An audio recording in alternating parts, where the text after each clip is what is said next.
بسم اللہ الرحمن الرحیم۔ گمنام ہیرو کے معزز ناظرین السلام علیکم۔ دوستو لائک ضرور کر دیا کریں، شکریہ۔ آئیے چلتے ہیں کہانی کی طرف۔ شیطان کی کسی سے رشتہ داری نہیں ہوتی، اگر ہوتی تو وہ رشتے سے انکار کر دیتا، کیونکہ شیطان کے معنی انکار کرنے والا ہے۔ منکر نافرمان، اپنی نافرمانی کے باعث وہ ملعون قرار دیا گیا۔ بہرحال بات رشتے کی ہو رہی تھی۔ وہ اگرچہ کسی رشتے کو نہیں مانتا، مگر بعض حالات میں خالہ کا رشتہ تسلیم کر لیتا ہے۔ گویا جو سب سے زور آور ہوتا ہے وہ بھی کسی نہ کسی کے آگے دبتا ہے۔ شیر اپنے شکار کے ہزار ہتھ کنڈوں سے واقف ہونے کے باوجود بلی کو خالہ تسلیم کرتا ہے۔ شیطان اپنی ہزار شیطانیت کے باوجود کسی ایسی عورت کے آگے کان پکڑتا ہے جو اس کے بھی کان کترتی ہے۔ اگرچہ یہ قصہ کہانی کی باتیں ہیں، تاہم خالہ کا اصلاحی مفہوم وہ ہستی ہے جو شیر اور شیطان پر برتری حاصل کرتی ہے۔ شیبہ نے حیرانی سے پوچھا، کیا وہ سونیا ہے؟ میں نے کہا، ہم اب تک 2 سونیا کے متعلق معلومات حاصل کر چکے ہیں، یہ تیسری طیارے کو کنٹرول کر رہی ہے۔ کیا تم اسے اپنی سونیا تسلیم کرتے ہو؟ اس کی سب سے بڑی خوبی یہ ہے کہ وہ بہت کم دشمنوں سے ہاتھا پائی کرتی ہے، مجبوری کی حالت میں لڑنے پر آمادہ ہوتی ہے۔ اب یہی دیکھ لو کہ یہاں طیارے میں 3 دشمن تھے، پائلٹ، کو پائلٹ اور سیورڈ۔ اگر کوئی ان کے مقابلے پر ہوتا تو وہ اپنی طاقت سے یا ہتھیاروں سے انہیں زیر کرنے کے متعلق سوچتا، مگر سونیا کی مکارانہ ذہانت اسے کچن کی طرف لے گئی۔ پھر اس نے جو گل کھلایا وہ ہمارے سامنے ہے۔ فرحات، تم بھول رہے ہو، جب میں اعلیٰ بی بی کے دماغ میں رہ کر شیطان کے ذریعے اسکرین پر پہلی بار سونیا کو دیکھ رہی تھی تو وہ خلیج کے ساحلی علاقے میں 2 آدمیوں سے لڑ رہی تھی۔ حالانکہ اس کے پاس پستول تھا، مگر اس نے اسے استعمال نہیں کیا تھا۔ اس وقت بھی ہم نے تسلیم کیا تھا کہ یہ سونیا کی فطرت کے عین مطابق ہے۔ تم اس تیسری کو بھی اس کی ایک خوبی کے پیش نظر سونیا تسلیم کر رہے ہو، کہیں یہ بھی آگے چل کر فراڈ ثابت نہ ہو۔ اس نے ایک گہری سانس لے کر کہا، اب تو کوئی بات ناممکن نہیں رہی۔ تم دونوں کے دماغوں میں پہنچے اور وہ دونوں سونیا ثابت ہوتی رہیں۔ سوال یہ پیدا ہوتا ہے کہ ٹیلی پیتھی کی صلاحیتوں کے باوجود تم دھوکہ کیسے کھا گئی؟ ہاں، پہلے ہمیں اس سوال کا جواب تلاش کرنا چاہیے، ورنہ تیسری کے دماغ کو ٹٹولنے جاؤں گی تو یہاں بھی ٹیلی پیتھی کی صلاحیتوں کے باوجود دھوکہ کھاؤں گی۔ میں نے ایک ہاتھ سے سر کو تھام لیا۔ شیبہ نے کہا، تمہارے سر میں تکلیف ہو رہی ہے، ابھی کسی مسئلے پر بات نہیں کرنا چاہیے، تم خاموش اور پرسکون رہو۔ میں نے کہا، میں چپ رہوں گا، تب بھی کچھ نہ کچھ سوچتا رہوں گا۔ یہ زندگی کی علامت ہے، انسان جب تک زندہ رہتا ہے نہ سوچنے کے باوجود بے خیالی میں سوچتا چلا جاتا ہے۔ میں بظاہر تو خاموش ہوں، لیکن اسی مسئلے پر سوچ رہا ہوں۔ تم بھی سمجھنے کی کوشش کرو کہ دھوکہ کیسے کھا گئی۔ میں اس وقت طیارے میں جسمانی طور پر تنہا تھا۔ میرے پاس جو ڈمی رسونتی تھی وہ سونیا ثابت ہوئی تھی اور پائلٹ کیبن میں چلی گئی تھی۔ آس پاس کوئی نہیں تھا۔ شیبہ میرے دماغ میں تھی، مگر وہ شاید سوچنے کے لیے دماغی طور پر اپنی جگہ حاضر ہو گئی تھی، مگر نہیں، میں تنہا نہیں تھا۔ ایئر ہوسٹس کو بھول گیا تھا، وہ بابا صاحب کے ادارے سے تعلق رکھتی تھی۔ اچانک مجھے تیز خوشبو کا احساس ہوا۔ میں نے گھوم کر دیکھا، وہ میرے پیچھے کھڑی ہوئی تھی۔ اس نے لباس تبدیل کر لیا تھا۔ جس طرح انسان کی عمر رفتہ رفتہ مختصر ہوتی جاتی ہے، اسی طرح اس کا پہلے والا لباس عمر کی طرح مختصر ہو گیا تھا۔ مجھے بڑی حیرانی ہوئی، بابا صاحب کے ادارے سے تعلق رکھنے والی کوئی لڑکی ایسی بے باک نہیں ہوتی۔ اس نے اپنے ملائم ہاتھوں سے میرے سر کو تھام لیا اور ہولے ہولے دبانے لگی۔ مجھے فوراً احساس ہوا وہ سر داب رہی ہے، مگر خوبصورت ہاتھوں کے ذریعے تعارف پیش کر رہی ہے کہ وہ اپنے ہاتھوں کی طرح سر سے پیر تک مکھن کی مانند ملائم ہے۔ میں اسے چھونا چاہوں گا تو انگلی کا نشان پڑ جائے گا۔ یہ میں کیا سوچ رہا ہوں؟ لا حول ولا قوت۔ لا حول پڑھتے ہی مجھے محسوس ہوا میں جسمانی اور دماغی طور پر ہلکا پھلکا ہو گیا ہوں۔ دماغی کمزوری کے باوجود اتنی توانائی ہے کہ میں غلط خیالات سے پرہیز کر سکوں۔ میں نے ناگواری سے پوچھا، تم میرے قریب کیوں آئی ہو اور یہ تم نے کیسا لباس پہن رکھا ہے؟ وہ مسکرا کر بولی، یہ ڈسکو لباس ہے۔ وہ ایک ادائے ناز سے چلتے ہوئے میری سیٹ کے پیچھے سے ہو کر سامنے آئی، پھر میرے برابر بیٹھ گئی، میرے شانے پر ہاتھ رکھ کر بولی، یہ طیارہ فضا میں اڑ رہا ہے، میں جانے کن آسمانوں میں اڑ رہی ہوں۔ میرا دل کہتا ہے میری پرواز تمہارے پاس آ کر تھمے گی۔ یہ کیا بکواس ہے؟ یہ بکواس نہیں، زندگی کی حقیقت ہے۔ انسان اپنی فطرت سے کترا کر نکلنا چاہتا ہے مگر نہیں نکل سکتا۔ کیا شیطان تمہیں غیر شعوری طور پر بہکاتے بہکاتے رسونتی تک نہیں لے گیا تھا؟ میں نے سارا لا کر کہا، میں سمجھ گیا تمہارے اندر شیطان بول رہا ہے، بے شک جو ہو میں اسے تسلیم کرتا ہوں، اور یہ ایک ناقابل تردید حقیقت ہے کہ انسان جب گناہ کرتا ہے تو اس کی پہلی کوشش یہی ہوتی ہے کہ وہ اپنے گناہ کو کسی طرح بھی جائز قرار دے سکے، یا پھر وہ یہ ثابت کرنے کی کوشش کرتا ہے کہ حالات سے مجبور ہو کر وہ گناہ کا مرتکب ہوا۔ بہرحال جو کچھ بھی ہوتا ہے وہ گناہ ہوتا ہے۔ ایئر ہوسٹس نے پوچھا، کیا تم شیطان کو نہیں مانتے؟ یہی تو مجبوری ہے، ہمارا ایمان کہتا ہے کہ شیطان اس دنیا میں انسان کو بہکانے کے لیے موجود ہے، مگر لوگ نہیں مانتے، کہتے ہیں کہ ہم اپنا گناہ کا الزام شیطان کے سر تھوپتے ہیں۔ اب دو میں سے کوئی ایک بات تسلیم کرنا ہوگی، یا تو ہم جان بوجھ کر گناہ کرتے ہیں اور اس کا الزام شیطان کے سر رکھتے ہیں، یا پھر ایمان والے ہیں اور اس بات کو مانتے ہیں کہ بعض حالات میں شیطان بہکا دیتا ہے۔ بے شک انسان کو بہکنا نہیں چاہیے، مگر ہزاروں میں کوئی ایک انسان ثابت قدم نکلے گا اور میں اس ایک انسان جیسا فرشتہ نہیں ہوں، تو پھر میری قدر کرو۔ ایئر ہوسٹس نے اپنا دوسرا ہاتھ میرے شانے پر رکھ دیا۔ میں نے اس کے دونوں ہاتھوں کو پرے ہٹاتے ہوئے کہا، یہ شیطان کی بدقسمتی ہے، وہ انسان کو بہکانے کے باوجود پوری طرح شیطان نہیں بنا سکتا۔ انسان پھر انسان ہے، سنبھلنا جانتا ہے۔ اس نے قاتل نگاہوں سے دیکھا، پھر پوچھا، کیا میں حسین نہیں ہوں؟ کیا جب میں جوان؟ وہ کہتے کہتے چیخ مار کر تڑپنے لگی۔ شیبا نے بتایا، وہ تھوڑی دیر کے لیے میرے پاس سے چلی گئی تھی، اس لیے ایئر ہوسٹس کو، یا دوسرے لفظوں میں شیطان کو بہکانے کا موقع مل رہا تھا۔ شیبا نے ایک دماغی جھٹکا پہنچایا تو اس کے ہوش اڑ گئے، یا وہ ہوش میں آ گئی۔ اس نے مجھے چونک کر دیکھا اور خود کو مختصر سے لباس میں پایا، پھر فوراً وہاں سے اٹھ کر تیزی سے دوڑتی ہوئی کیبن کی طرف چلی گئی۔ تھوڑی دیر بعد شیبا نے کہا، بیچاری پچھتا رہی ہے، یقیناً شیطان کے بہکاوے میں تمہارے پاس آئی تھی۔ تم کب سے میرے پاس ہو؟ میں تمہارے دماغ میں رہ کر دیکھ رہی تھی، تم بہکتے ہو یا نہیں؟ میں نے مایوسی سے سر ہلا کر کہا، انسان کب بہکتا ہے یہ خود اسے پتہ نہیں چلتا، مگر تم ثابت قدم رہے۔ میں پھر ایک بار کہتی ہوں، تم بہت اچھے ہو، تم طوطے کی طرح ایک ہی فکرہ ادا کرتی ہو، کچھ اور نہیں کہہ سکتی۔ کچھ اور کہنا آئے گا تو ضرور کہوں گی۔ تم کہاں گئی تھی؟ وہ مسئلہ سمجھ میں نہیں آ رہا تھا، اس لیے جناب شیخ الفارس کے پاس گئی تھی۔ انہوں نے کہا، فرات دماغی طور پر کمزور ہو گیا ہے، کچھ سوچتا ہے تو سر درد کرنے لگتا ہے، اور تم ابھی نادان ہو، زندگی کے عملی میدان میں ایک طرف دھیان دیتی ہو تو دوسرے پہلوؤں کو بھول جاتی ہو۔ میں نے پوچھا، کیا شیخ الفارس صاحب نے بتایا؟ تم کیا بھول رہی تھی؟ ہاں، جب تم پراسرار شخص کی قید میں پہنچ گئے تھے اور وہ پروفیسر ناگری کے ذریعے ہپناٹائز کر کے تمہارے اندر کی بات اگلوانا چاہتا تھا، اس وقت میں تمہارے دماغ میں تھی۔ میں شیخ الفارس کی ہدایت کے مطابق تم پر ترمیمی عمل کا اثر نہ ہونے دیتی، تمہارے دماغ میں رہ کر پروفیسر ناگری کے سوالات کا جواب تمہارے انداز میں دیتی اور دشمنوں کو یہ تسلیم کرنے پر مجبور کرتی کہ تم فرحات نہیں میکاکس ہو۔ وہ ایک ذرا توقف سے بولی، شیطان ہمارے منصوبے کو سمجھ گیا تھا۔ اس نے مثال دیتے ہوئے کہا، ٹھیک اسی طرح تم سونیا کے دماغ میں رہتے تھے۔ جب ربی اسفند یار اس پر ترمیمی عمل کرتا تھا تو تم سونیا کے لب و لہجے میں سوالوں کے جواب دیتے تھے اور یہ تاثر دیتے تھے کہ سونیا معمولہ بن گئی ہے، ٹرانس میں آ گئی ہے اور ربی اسفند یار سے متاثر ہو کر ان کے سوالات کا صحیح جواب دے رہی ہے۔ میں نے سر کو تھام کر کہا، اوہ خدایا، اب میری سمجھ میں بات آ گئی، تم پہلی سونیا کے دماغ میں پہنچی تھی، اس کے دماغ کو ٹٹول کر اس کی اصلیت معلوم کرنا چاہتی تھی، مگر معلوم نہ ہو سکی کیونکہ شیطان اس کے دماغ میں موجود تھا اور تمہاری خیال خوانی کے باوجود تمہیں اس کے دماغ کی گہرائیوں تک پہنچنے نہیں دے رہا تھا۔ شیبا نے کہا، تم جو کہہ رہے ہو وہی شیخ صاحب نے کہا ہے، بلکہ یہ بھی کہا ہے کہ میں جس سونیا کے دماغ میں پہنچتی تھی اس کی برین واشنگ کی گئی ہے۔ پروفیسر سامری نے ترمیمی عمل کے ذریعے اس کے ماضی کو بلا دیا ہے، اس کے دماغ میں یہ نقش کر دیا ہے کہ وہ سونیا ہے۔ کسی الجھے ہوئے سوال کا جواب معلوم ہو جائے تو پھر اس کی پوری تفصیل معلوم ہو جاتی ہے۔ اب سمجھ میں آ رہا ہے، پروفیسر سامری ہمارے جس دشمن کے لیے کام کر رہا تھا، جس کی خاطر اس نے 2 عدد سونیا کے دماغوں کی برین واشنگ کی، تو ایسی ہی لڑکیوں کا انتخاب کیا جو قد و قامت میں سونیا کے برابر تھی۔ صرف اتنا ہی نہیں بلکہ ذہانت اور مکاری میں تقریباً سونیا جیسی، لیکن وہ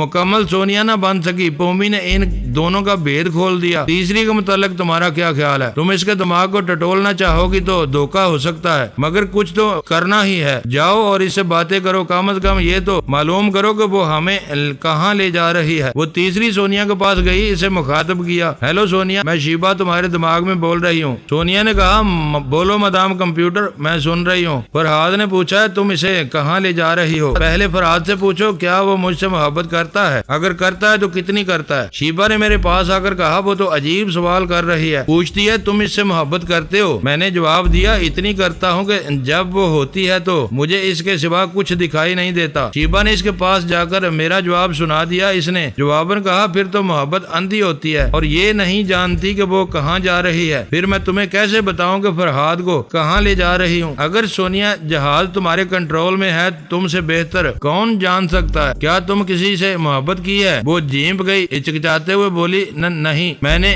کسی سے محبت نہیں کی، اسی لیے الٹے سیدھے سوال کر رہی ہو جبکہ تمہیں بتایا جا چکا ہے کہ محبت اندھی ہوتی ہے۔ میں اور فرحاد دونوں اندھے ہیں، ہم کیسے بتا سکتے ہیں کہاں جا رہے ہیں؟ تم ٹال رہی ہو، تمہیں فرحاد کی پریشانیوں کا احساس ہی نہیں ہے۔ فرحاد سے اتنا ہی کہہ دو کہ میں اصل سونیا ہوں، یقین ہونے کے بعد وہ پریشان نہیں ہوگا۔ وہ آج تک میرے ساتھ اس دنیا کے جہنم سے گزرتا رہا ہے، آج بھی گزرے گا۔ چلو فرحاد کو اتنا تو بتا دو، اب تک کہاں رپوش تھی؟ خیال خوانی کے ذریعے تمہارے دماغ تک پہنچنا محال ہو گیا تھا۔ ہماری آخری معلومات کے مطابق تم کوما میں تھی۔ ہمارے دماغ میں تمہارے متعلق کئی سوالات ہیں، پلیز ان کے جواب دے دو۔ فرحاد کا دماغ کمزور ہو گیا ہے مگر لگتا ہے تمہاری کھوپڑی بھی تو دماغ ہی نہیں ہے۔ کیا مطلب یہ کہ تمہیں ان سوالات کے جواب دیتی رہوں گی تو طیارے کو کنٹرول کون کرے گا؟ یہ کوئی بچوں کا کھلونا تو نہیں ہے کہ چابی دے کر چھوڑ دو یہ چلتا رہے اور میں تم سے باتیں کرتی رہوں۔ واقعی تمہارا دھیان طیارے کی طرف ہونا چاہیے۔ پلیز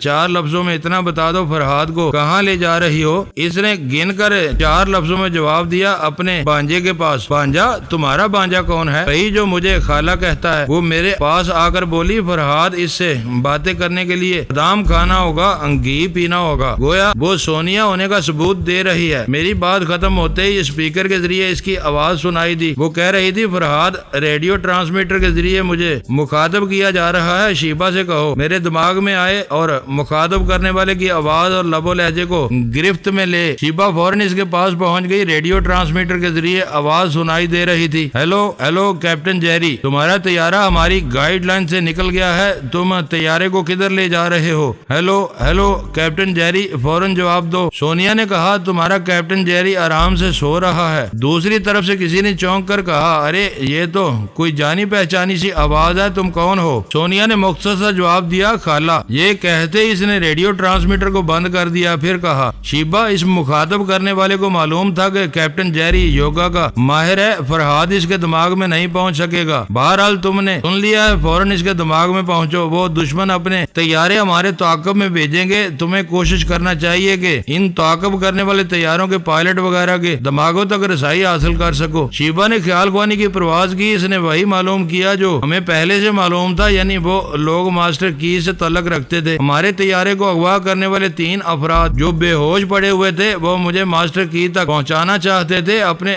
طور پر تصدیق کرنا چاہتے تھے کہ میں واقعی میکاکس ہوں یا میکاکس کے پیچھے فرحاد چھپا ہوا ہوں جس نے ابھی سونیا کو ریڈیو ٹرانسمیٹر کے ذریعے مخاطب کیا تھا۔ وہ بہت بڑے گائیڈ ٹریک کے سامنے کھڑا ہوا تھا۔ اس گائیڈ ٹریک میں بہت سے ایئرپورٹ کی لائنیں نظر آ رہی تھی، ایک لائن پر بلب جلتا بجھتا جا رہا تھا۔ اس شخص کی سوچ نے بتایا کہ ماسٹر کی کہ وہ تینوں آدمی ہمارے طیارے کو شکاگو لے جانا چاہتے تھے، لیکن اب یہ طیارہ مونٹریال کی طرف جا رہا تھا۔ شیبہ اس کے دماغ سے آنا چاہتی تھی، پھر رک گئی۔ اس کی سوچ نے بتایا اچانک ہی طیارے نے پھر اپنا راستہ بدل دیا ہے، اب وہ مونٹریال کی طرف نہیں جا رہا تھا۔ گائیڈ ٹریک لائن کسی لائن پر نہیں تھا، وہ شخص ٹریک کو دیکھتا جا رہا تھا اور ایک چھوٹے ٹرانسمیٹر کے ذریعے اپنے آدمیوں کو بتانے جا رہا تھا کہ وہ طیارہ گائیڈ لائن سے ہٹ گیا ہے، اب نظر نہیں آ رہا ہے۔ اس کی بات کے جواب میں دوسری طرف سے جو کچھ کہا گیا، اسے سنتے ہی شیبہ اس کے دماغ میں پہنچنا چاہتی تھی مگر اس نے سانس روک لی۔ پھر وہ سانس چھوڑتے ہوئے ٹریک کے پاس کھڑے ہوئے شخص سے کہنے لگا مسٹر ایروز، تم گائیڈ لائن کے پاس سے ہٹ جاؤ، اپنی ڈیوٹی چھوڑ دو۔ فرحاد تمہارے دماغ میں پہنچ گیا ہے اور ہمارے دماغ میں پہنچنا چاہتا ہے۔ گائیڈ ٹریک کے پاس کھڑا ہوا ایروز سوچ رہا تھا اب اسے یہاں سے ہٹنا ہی چاہیے، اگرچہ طیارہ اس لائن پر نظر نہیں آ رہا ہے، شاید کہیں بھٹک گیا ہے مگر واپس کسی نہ کسی لائن پر ضرور آئے گا۔ بین الاقوامی پرواز کے قوانین کے مطابق کسی بھی طیارے کو مقررہ حدود سے باہر پرواز کرنے کی اجازت نہیں دی جاتی، کوئی حدود سے باہر جاتا ہے تو جاسوسی طیاروں کے ذریعے اس کا سراغ لگایا جاتا ہے، یہ معلوم کیا جاتا ہے کہ کسی وجہ سے وہ طیارہ بھٹک تو نہیں گیا ہے۔ شیبہ یہ رپورٹ سونیا کو دے رہی تھی، سونیا نے کہا اسی لیے میں نے مونٹریال جانے کا ارادہ بدل دیا ہے، فرحاد سے کہو سیٹ بیلٹ باندھ لے، 15-20 منٹ کے اندر یہ طیارہ لینڈ کرنے والا ہے۔ شیبہ نے پوچھا تم اسے کہاں اتار رہی ہو؟ ایسی جگہ جہاں فرحاد کے دشمن نہ پہنچ سکے۔ ہم تو دشمن نہیں ہیں، ہمیں تو بتا دو۔ وہ ایسی جگہ ہے جہاں دوستوں کو بھی نہیں پہنچا پہنچنا چاہیے، یعنی تم بتانا نہیں چاہتی۔ میں اپنے بانجے کے پاس جا رہی ہوں، اس نے صرف فرحاد کو مہمان بنانا قبول کیا ہے۔ اگر تم بابا صاحب کے ادارے میں جا کر ہمارا پتہ ٹھکانہ بتاؤ گی تو دوستوں کی فوج ہمارے اس علاقے کے چاروں طرف پہنچ جائے گی۔ اس میں تمہارا نقصان کیا ہے؟ بہت نقصان ہے، جہاں دوست پہنچتے ہیں وہاں دشمن بھی پہنچنے کا راستہ بنا لیتے ہیں۔ جب تک فرحاد باقاعدہ علاج کے بعد مکمل طور پر صحت یاب نہیں ہوگا، اس وقت تک کسی کو اس جگہ کا نام و نشان نہیں بتاؤں گی۔ تم بھول رہی ہو کہ میں تمہارے دماغ میں رہ کر معلوم کر سکتی ہوں۔ تعجب ہے تم نے ابھی تک معلوم کیوں نہیں کیا؟ شیبا چپ رہی، چپ چاپ اس کے دماغ کی تہہ میں اترنے کی کوشش کرتی رہی اور کامیاب بھی ہوئی۔ اس نے سونیا کی اپنی سوچ میں پوچھا، میں اس طیارے کو جہاں اتارنے والی ہوں کیا وہاں مجھے باقاعدہ سگنل ملتا رہے گا؟ مجھے کون سگنل دے گا؟ سونیا کی سوچ نے جواب دیا، جنت کا راستہ بہت مشکل ہے، جہنم کا راستہ تو بالکل سیدھا ہے، وہاں کسی سگنل کی ضرورت نہیں پڑتی۔ شیبا نے میرے پاس آ کر کہا، سونیا کی سوچ سے پتہ چلتا ہے وہ تو تمہیں جہنم میں لے جا رہی ہے۔ میں نے پوچھا، کیا تمہیں یقین ہے؟ تمہیں بھی یقین ہونا چاہیے، ہمیں پہلے سمجھ لینا چاہیے تھا کہ جب وہ خود کو شیطان کی خالہ کہہ رہی ہے اور یہ کہہ چکی ہے کہ اپنے بانجے کے گھر لے جا رہی ہے تو شیطان کا گھر جہنم ہی ہے۔ میں نے مسکراتے ہوئے کہا، ہم نے اپنی زندگی میں بے شمار شیطانوں کے گھر ایئر کنڈیشن دیکھے ہیں، وہاں جہنم کی آگ تو کیا ہلکی سی حرارت بھی نہیں پہنچتی۔ ہماری باتوں کے دوران طیارہ زمین پر اتر گیا۔ ہم کس ملک کی سرزمین پر پہنچے تھے یہ کہنا مشکل تھا، ویسے اندازہ لگایا جا سکتا تھا۔ جہاں سے ہم نے پرواز کی تھی وہاں سے اب تک تقریباً 3 گھنٹے گزرے تھے، جیسا کہ شیبا نے خیال خوانی کے ذریعے معلوم کیا تھا۔ پہلے ہمارا طیارہ مونٹریال کی طرف جا رہا تھا، پھر وہ آف دی ٹریک ہو گیا، پتہ نہیں کس سمت مڑ گیا تھا، لیکن رخ بدلنے کے صرف آدھے گھنٹے بعد ہی ہم زمین پر پہنچ گئے تھے۔ اس طرح حساب لگایا جا سکتا تھا کہ ہم امریکہ کے قریب ہی ہیں، زیادہ سے زیادہ امریکہ کے شمال مشرقی حصے میں پہنچ سکتے ہیں۔ سونیا میرے پاس آ گئی، میں سر جھکائے سوچنے میں مصروف تھا۔ وہ میرے پاس جھک کر بولی، خواہ مخواہ سوچ سوچ کر دماغ کو تھکانا دانش مندی نہیں ہے۔ تم جس زمین پر بھی ہو، دنیا کے جس حصے میں بھی ہو، اپنی سونیا کے ساتھ ہو، کیا یہ اطمینان کافی نہیں ہے؟ میں نے سر اٹھا کر اسے دیکھا، وہ میرے بالکل قریب تھی۔ پتہ نہیں کتنے عرصے بعد میں اس کا بدلا ہوا مکھڑا اتنے قریب سے دیکھ رہا تھا۔ میں اٹھ کر کھڑا ہو گیا۔ اس نے میرے بازو کو تھام کر پوچھا، خود چل سکتے ہو یا سہارا دوں؟ میں نہیں چاہتا تم مجھے ہاتھ لگاؤ۔ وہ حیرانی سے بولی، کیا تم مجھ سے ناراض ہو؟ تم طیارے میں بے نقاب ہوتے ہی، خود کو سونیا ظاہر کرتے ہی یہاں سے چلی گئی۔ اگر میری سونیا ہوتی تو ایک نظر مسکرا کر تو دیکھتی۔ اس نے ایک گہری سانس لی، پھر کہا، جتنی دیر مسکرانے میں لگتی اتنی دیر میں طیارہ کریش ہو جاتا، پھر دشمن ہماری موت پر مسکراتے۔ وہ میرے اور قریب آ گئی، پھر بولی، تم دیکھ کر مسکرانے کی بات کرتے ہو، میں تو تصور میں بھی دیکھ کر مسکراتی رہتی ہوں۔ تم کیا سمجھتے ہو تمہارے پاس آنے اور تمہارے پاس ہمیشہ ہمیشہ رہنے کو جی نہیں چاہتا؟ اس نے اپنا سر میرے شانے پر رکھ دیا۔ تھوڑی دیر کے لیے ہماری زبانیں چپ ہو گئیں۔ زندگی میں ایسے لمحات بھی آتے ہیں جب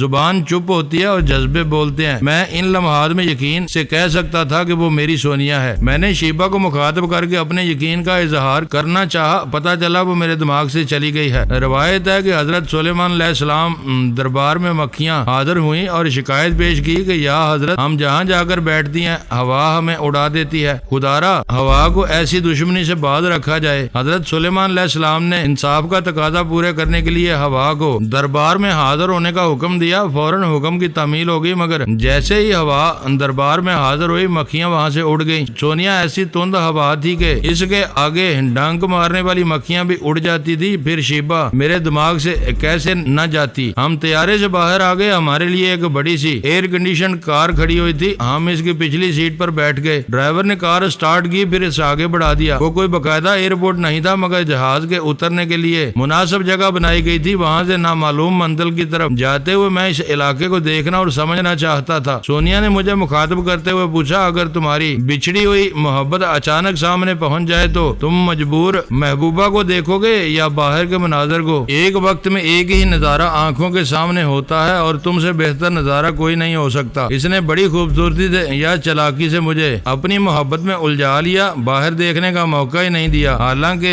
نئی جگہ پہنچ کر تجسس ہوتا ہے کہ ہم کہاں ہیں اور وہ جگہ کیسی ہے، مگر اس نے اپنی محبت سے ثابت کر دیا کہ جگہ کوئی سی ہو اور کیسی ہی کیوں نہ ہو، محبت کا کارواں ہر جگہ رواں رہتا ہے۔ میں کار میں تھا، اس نے محبت کی باہوں میں منزل تک پہنچا دیا۔ منزل بھی کیا خوبصورت تھی۔ میں نے پہلے ہی شیبہ سے کہا تھا کہ شیطان کا گھر ایئر کنڈیشن ہوگا، وہ تو اس سے بھی کہیں زیادہ ہی تھا۔ اس عالیشان محل کے اطراف اتنا خوبصورت باغیچہ تھا جو دیکھنے سے تعلق رکھتا تھا۔ طرح طرح کے دلچسپ مناظر تھے جو بعد میں دیکھے جا سکتے تھے۔ جب میں اندر پہنچا تو مجھے احساس ہوا یہاں میں پہلے بھی آ چکا ہوں۔ سونیا نے مسکرا کر کہا تم نہیں آئے، البتہ آلا بی بی آ چکی ہے۔ میں نے چونک کر سونیا کو دیکھا، پھر پوچھا تم ایسے کہہ رہی ہو جیسے میرے خیالات پڑھنے لگی ہو۔ جب تک شیطان میرے اندر رہتا ہے میں دوسروں کے خیالات معلوم کر لیتی ہوں۔ گویا تم نے شیطان سے واقعی دوستی کر لی ہے۔ دوستی برابر والوں سے ہوتی ہے، میں تو اس کی بزرگ ہوں، خالہ کہلاتی ہوں۔ مذاق نہ کرو، مجھے بتاؤ یہ کیا چکر ہے؟ کوئی خاص چکر نہیں ہے۔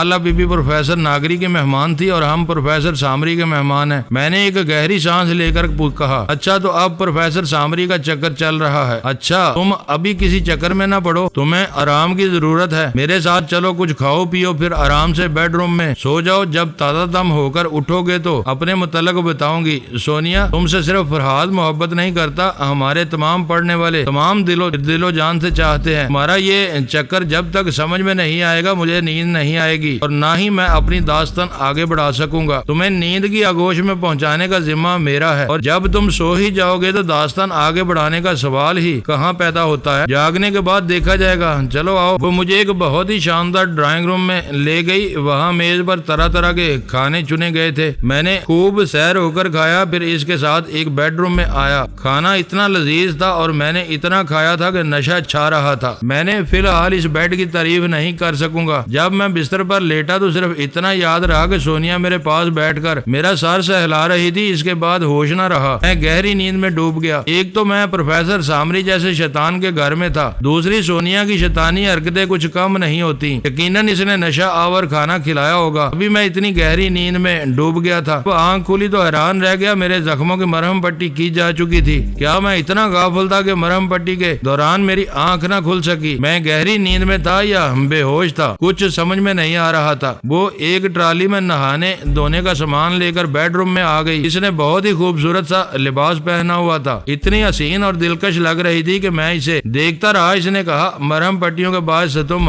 غسل نہیں کر سکتے، لہذا تمہارے بدن کو اسپنج کے ذریعے صاف کرنا ہوگا۔ پھر وہ صابن اور گیلے اسپنج کے ذریعے میری صفائی کرنے لگی۔ میں نے ہنستے ہوئے کہا فرش کو گیلے کپڑے سے رگڑ کر صاف کیا جاتا ہے تو اسے پنجابی میں ٹاکی لگانا کہتے ہیں۔ آج میرے بدن پر ٹاکی لگائی جا رہی ہے۔ وہ ہنسنے لگی۔ وہاں میرے کھانے پینے پہننے اوڑھنے کا ہر سامان فراہم کیا گیا تھا۔ صفائی کے بعد میں نے لباس تبدیل کیا، پھر آرام سے بستر پر لیٹ گیا۔ بہت سکون محسوس ہو رہا تھا، خود کو توانا بھی محسوس کر رہا تھا۔ سونیا نے کہا صرف دوائیں نہیں دی جائیں گی بلکہ جو کھانا دیا جائے گا اس میں بھی ایسی دوائیں شامل رہیں گی کہ 24 گھنٹے کے اندر دماغی توانائی حاصل کر لو گے اور خیال خوانی بھی کر سکو گے۔ وہ درست کہہ رہی تھی۔ میں صاف ستھرا ہونے اور لباس تبدیل کر کے لیٹنے کے بعد خود کو تازہ دم محسوس کر رہا تھا۔ جی چاہتا تھا ابھی خیال خوانی کی کوشش کروں، مگر فی الحال خود کو اس کوشش سے باز رکھا۔ سونیا کسی کام سے گئی تھی۔ شیبہ میرے پاس آ گئی۔ میں نے پوچھا اتنی دیر تک کہاں تھی؟ اس نے جواب دیا میں تمہارے دماغ میں نہیں آؤں گی۔ میں نے حیرانی سے پوچھا وہ کیوں؟ بس یوں ہی۔ اب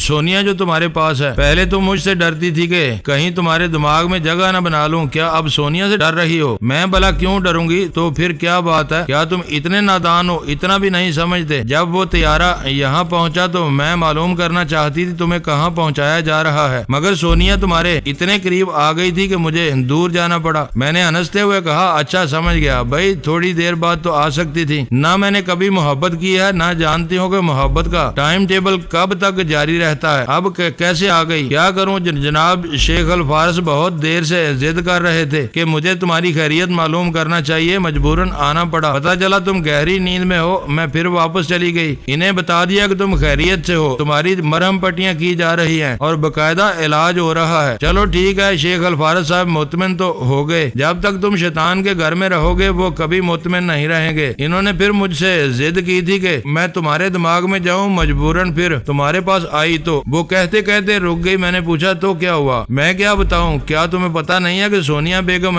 ٹاکی لگا رہی تھی؟ میں ہنسنے لگا۔ وہ سرگوشی کے انداز میں بولی سونیا کو پا کر بہت خوش ہو؟ ہاں بہت خوش ہوں، اسے بہت چاہتے ہو؟ میں کتنا چاہتا ہوں اس کا حساب نہیں کر سکتا۔ کیا اس سے زیادہ کسی اور کو نہیں چاہو گے؟ سونیا کے لیے جو محبت ہے وہ سب سے مختلف ہے۔ یہ محبت محبت محض اس لیے نہیں کہ وہ میری محبوبہ ہے، یہ محبت اس لیے بھی ہے کہ جہاں انسانی ذہن تھک جاتا ہے، ہار جاتا ہے، وہاں سے سونیا کا ذہن جیتنا شروع کر دیتا ہے۔ اس نے میرے لیے ایسی ایسی قربانیاں دی ہیں، ایسے ایسے کارنامے انجام دیے ہیں جس کی مثال کوئی پیش نہیں کر سکتا۔ اب یہی دیکھ لو، میری ساتھی عورتیں کوما میں پڑی ہوئی تھیں اور میں مرجانہ سجاد وغیرہ اسی کوما میں رہ کر ہم سے ہمیشہ کے لیے رخصت ہو گئے۔ رسونتی کو انہوں نے ننھی سی بچی بنا دیا۔ اعلیٰ بی بی ذہانت اور حاضر دماغی میں اپنا جواب نہیں رکھتی، اس کے باوجود دشمنوں نے اس کی برین واشنگ کر دی۔ انسان چاہے زمین کی تہہ میں قید کر دیا جائے، وہاں سے بھی وہ فرار کا راستہ نکال لیتا ہے، لیکن کوما میں مبتلا ہونے کے بعد نجات کا کوئی راستہ نہیں ہوتا۔ سونیا نے کس طرح نجات حاصل کی، کیا یہ تمہارا دماغ سوچ سکتا ہے؟ اور اگر نہیں سوچ سکتا تو انتظار کرو، ابھی ہم پر انکشاف ہونے والا ہے۔ اس نے کہا، فرہاد کوئی ایسا وقت مقرر کرو کہ میں سونیا کی موجودگی میں بھی بے جھجک آ سکوں۔ فی الحال موجود رہو،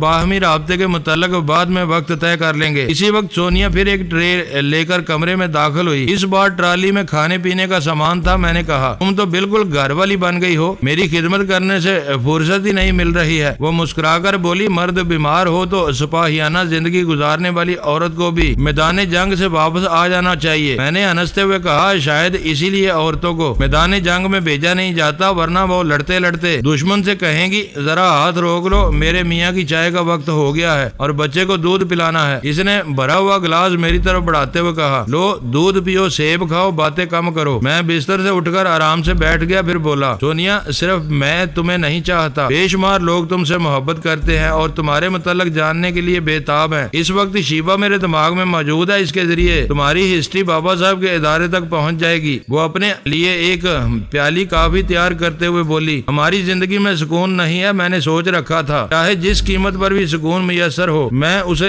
ضرور خریدوں گی۔ وہ کافی کی پیالی لے کر ذرا فاصلے پر گئی، پھر ایزی چیئر پر بیٹھ گئی۔ اس کے بعد کہنے لگی، میں بولتی جا رہی ہوں، تم کھاتے بھی جاؤ اور سنتے بھی جاؤ۔ اس نے کافی کی پیالی سے چند گھونٹ پیے۔ جس طرح ایزی چیئر پر وہ بیٹھی ہوئی تھی، آگے پیچھے ڈولتی ہوئی بیٹھنے والے کو ہولے ہولے جھولے کی طرح جھلاتی تھی۔ سونیا نے جھولتے ہوئے کہا، زندگی ایک جھولا ہے، جب تک ہم سانس لیتے رہیں گے یہ زندگی ہمیں آگے پیچھے جھلاتی رہے گی، کبھی مسرتوں کی طرف، کبھی مصیبتوں کی طرف۔ میں کوما میں تھی، نہ زندہ تھی نہ مردہ تھی۔ کتنی عجیب بات ہے، میرا وجود تھا اور میں نہیں جانتی تھی کہ میں اس دنیا میں ہوں۔ میں طیارے کے حادثے میں بے ہوش ہو گئی تھی، جب آنکھ کھلی تو خود کو ایک سرد خانے میں پایا۔ شاید وہ کوما کا پہلا مرحلہ تھا، میں اس مرحلے میں دیکھ سکتی تھی، سن سکتی تھی، اپنے وجود کو محسوس کرتے ہوئے اس دنیا کو سمجھ سکتی تھی۔ اسی لیے میں سمجھ گئی کہ مجھے کسی سرد خانے میں رکھا گیا ہے۔ ہوش میں آنے کے تھوڑی دیر بعد کچھ لوگ وہاں آئے، ان میں سے ایک نرس، ایک ڈاکٹر اور ایک اس کا اسسٹنٹ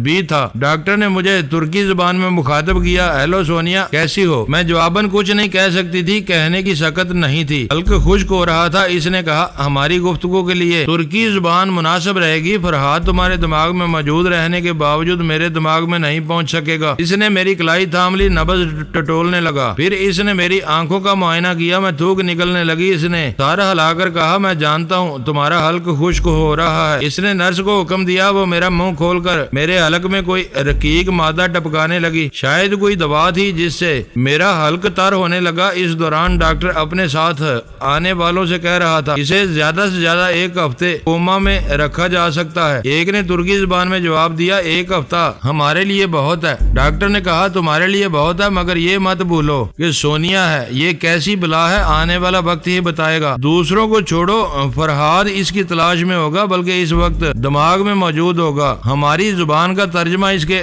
ذریعے سن رہا ہوگا۔ اگر خطرات سے بچنا چاہتے ہو تو 24 گھنٹے کے اندر پروفیسر سامری کو طلب کرو اور اس کا برین واش کرا دو، کم از کم فرہاد کی ٹیلی پیتھی کا خطرہ نہیں رہے گا۔ نرس میرا حلق تر کرنے کے بعد ڈاکٹر کے حکم کے مطابق ایک انجیکشن تیار کر رہی تھی۔ ڈاکٹر نے میرے پاس آ کر پوچھا، کیا فرہاد موجود ہے؟ تم پلک جھپکا کر ہاں کے انداز میں جواب دے سکتی ہو۔ میں نے پلک نہیں جھپکائی۔ اس نے کہا، مجھے یقین نہیں آتا، وہ تمہارے دماغ میں چھپا ہوا ہے، اسے ہماری زبان کا ترجمہ سنا دو، وہ صرف چند لمحوں تک ہمارے پاس رہ سکے گا، اس کے بعد تمہارا دماغ اس کی ٹیلی پیتھی کا قابل نہیں رہے گا۔ نرس نے انجیکشن لگانے کی سرنج ڈاکٹر کے ہاتھ میں تھما دی۔ اس نے سرنج کو لیتے ہوئے کہا، فرہاد کو میری اس بات کا ترجمہ بھی سنا دو کہ اس بار اس کا کوئی داؤ ہم پر نہیں چلے گا۔ اس کی باقی 2 عورتیں رسونتی اور اعلیٰ بی بی 2 مختلف مقامات پر رکھی گئی ہیں،